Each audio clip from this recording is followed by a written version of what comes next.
Hello, everybody, and welcome to our channel. I'm Mark. And I'm Rob. And today we're going to talk about Caitlin Clark's shoe deal with Nike and whether or not she really got ripped off.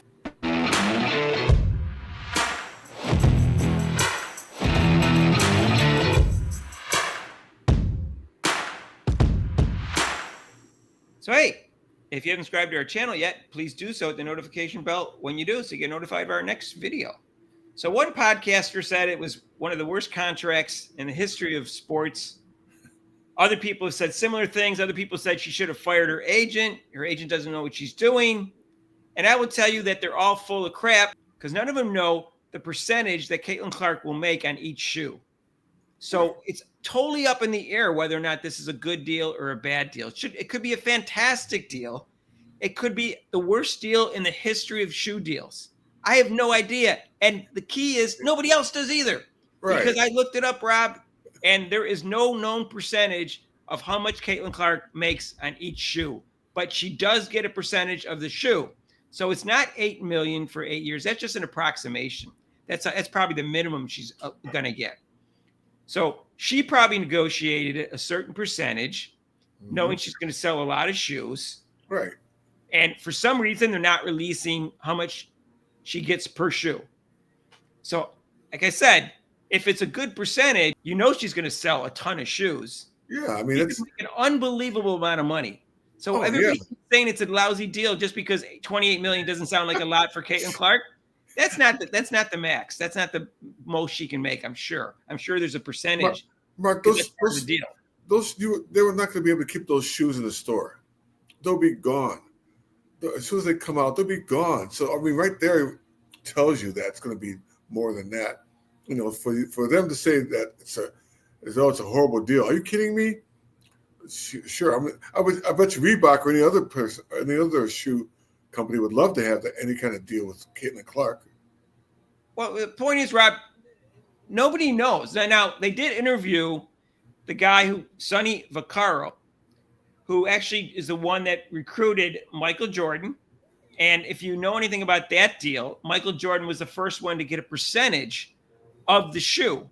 As far as I understand it, if the movie did not distort it, his mother actually had that as an idea, and that was part of negotiations, and that's how Michael Jordan became really rich. And it also how Nike became really popular because Michael Jordan sold even more shoes than they thought he was going to sell. He became even a bigger star and more popular and more famous than anyone thought. And so it was a great deal. Worldwide shoes, worldwide. Right. Michael, I mean, even the people who didn't know how to speak English, Michael Jordan's shoes, that's it. Right there. So Sonny Vaccaro did make a good point. He said, from what he understands, the other shoe companies dropped out and weren't offering a lot of money. So that gave her agent less leverage because that was the only people they could negotiate with at that point. You know, if everybody else is obviously vying for still actually putting in an offer in front of Caitlin Clark, she could leverage them off them, but she couldn't. So she had to take what she could get. But we don't even know if it's a bad deal because Sonny Vaccaro doesn't work for that company anymore, and he may have some connections, but it's not clear that he knows anything about the deal, or he would have said so. Right. Or at least he didn't say anything. So for some reason, they're not announcing the amount. And he's saying, yeah, she should have gotten a piece of everything. And we don't know whether she did or not because the whole deal has never been released. The terms of the contract has never been made public other than 8 years and $28 million. That's all they've told us. So I don't know why people keep saying this is an awful deal and she got ripped off when they don't even know how much money she's going to make. In fact, we might not even know for 8 years from now how much money she's going to make, Rob. Right, exactly. But you already know. I mean, that's kind of dumb, like I said, because you know she's going to make money. Are you kidding me? Caitlin Clark is not dumb. Yeah. And I'm sure her agent is experienced. I'm sure she's not dumb either. Right. So I'm sure they negotiated a nice percentage of each shoe sold. And they probably banked on the fact that Caitlin Clark was going to sell a lot of shoes. And so that was part of the deal and was an important part of the deal. And we don't know it. So all those people who think Caitlin Clark got ripped off, maybe, but maybe not. It may be the deal of a lifetime if her percentage is fairly high and she sells more shoes than anyone in the history of sports. Those shoes are going to go out the door, Mark. I mean, they won't be able to So everyone who know nothing about this, I know a little bit about it. I'm an attorney, and I wanted to go into sports agency. But even if I didn't, I'm smart enough to know that she was getting a percentage of the shoe, so I wouldn't criticize the deal unless I knew the percentage.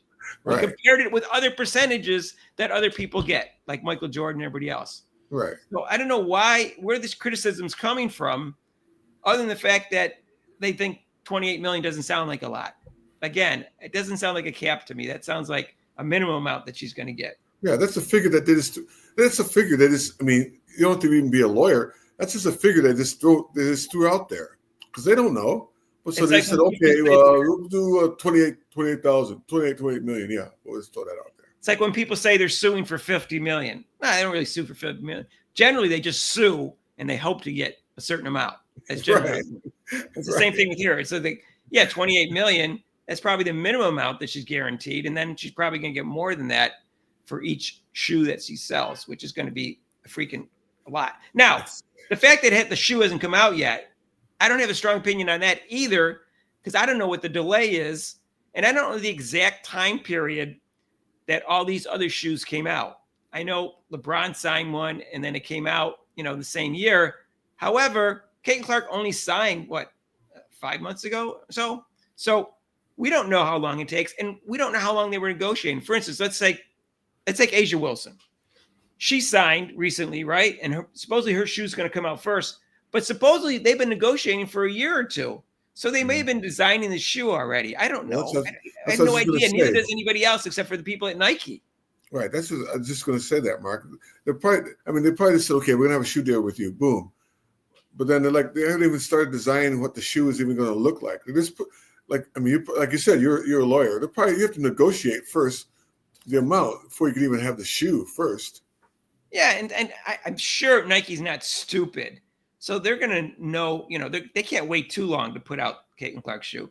Maybe there's no agreement on the shoe. They're being really picky about it. I don't know. I don't know what takes so long, but they got to design it and then they have to produce it. They have to market it, but I'm sure it'll come out shortly. And I don't think they'll wait 3 years to put out a shoe when they can make a lot. No, I don't think so, because they want to make some money.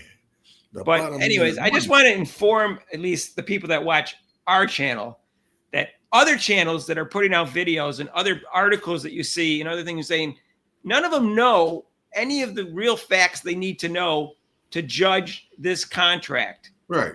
So, or to know enough to fire the agent and saying that this agent is terrible. I'm giving you the facts that I know and telling you there's not enough to know to really judge whether it's a good or bad deal. That's what I'm 100% sure of that. Because without the percentage, there's no way you can judge this deal. And they had if other shoe companies dropped out, that limited their potential for, bargaining power. They could only, they have no one to, play it off on, say, oh, this person's offering 20 million, this one's 50 million.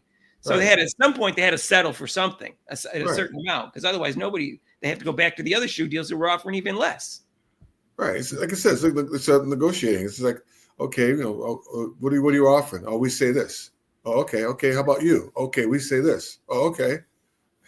And my guess is Caitlin Clark is not going to end up being broke next year or 8 years from now. She's going to make so much money in other areas besides the shoe deal. So even if she made a little bit less than she could have, whatever. She should be able to afford her apartment, unlike Angel Reese. Caitlin Clark can't afford her $8,000 a month apartment, although she's smart enough to. She actually, they saw this video where they're eating something from 7-Eleven or they're eating Slurpees or something. She goes, oh, I love deals. And she's like, here she's a multimillionaire and she loves the fact that she got a deal on a Slurpee or something. It was video was with her and I think it was Lexi Hall or Lee Boss or something like that. So, Caitlin Clark's, that's why Caitlin Clark's likable, because she's down to earth. She's a good person. And all take herself that seriously. And I'm sure she's very rich. Let us know what you think down below. But I'm pretty confident I'm right on not knowing enough to be right or wrong on all this. That's what I'm pretty confident about. Mm-hmm. And everybody else is just full of crap. And they shouldn't be saying things like it's the worst contract ever and to fire the agent, because it's stupid to say that when you don't know the amount. So, Mark, what should they do? They should what? They should stop it. Thank you. That's what they should do, Rob. Right. That's my take, and I'm sticking to it. Hey, if you like this video, hit the like button. If you haven't subscribed to our channel yet and you want to get the real facts, we're not going to clickbait you or anything like that. We're going to give you the real facts. And we're not going to speculate on stupid stuff like that, like a mock draft from a year in advance and all that kind of stuff. God. Join our channel. Hit the notification bell when you do, so you get notified of our next videos. Hit down below and make Rob happy. Hey. Don't. That's Rob's emotion. He says that's how we get all our viewers, because Rob does this and everyone starts subscribing. Yeah, me, not you, me. Okay. And Rob's going to be in the live show tonight, so join us for that at 6 to 8 Eastern time, except for major holidays. And we'll be talking about all this and a lot of exciting stuff happening in NBA, NFL, and college football. And many more things. Men's basketball, although no one seems to be paying attention to it. Paying attention to women's basketball more in college. Yeah. So anyways, we'll be covering all those things, and you can call in for the show, so it's pretty cool. If you want to donate to this channel, you can with super chats and super thanks down below. And there's a link to PayPal. And we'll see you in the next video. Peace out.